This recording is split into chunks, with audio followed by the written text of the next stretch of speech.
There are a half dozen or so departments across the metro keeping their SROs in place. One chief tonight admitting that decision really is a leap of faith.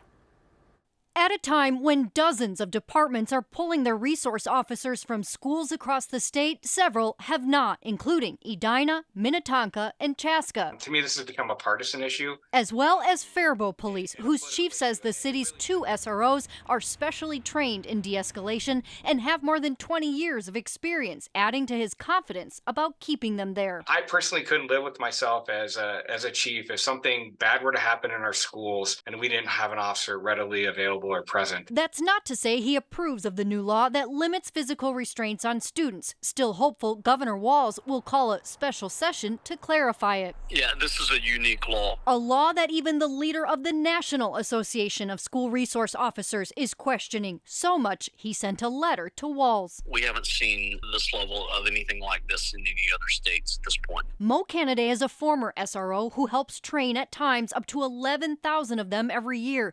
Different from a cop, he says they are carefully selected for each school and often make meaningful impact on students they serve every day. It puts law enforcement agencies in a very tough position, and with this law in place now, if the officer violates the letter of the law, now that could pose some difficulty in chief law enforcement administrator being able to have that officer's back. A risk that for now some leaders are still willing to take. And it's all about community safety, and I think in some ways this issue has lost focus on that.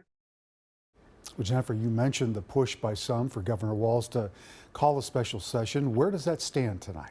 So, Randy, what we know is that House Minority Leader Republican Lisa Demuth is renewing calls for a special session, calling on all 4 caucuses to come up with a solution. We also know that this is happening as Walz met just tonight with lawmakers and at least 6 police groups, including the Chiefs of Police Association. We are currently working to learn more exactly what happened.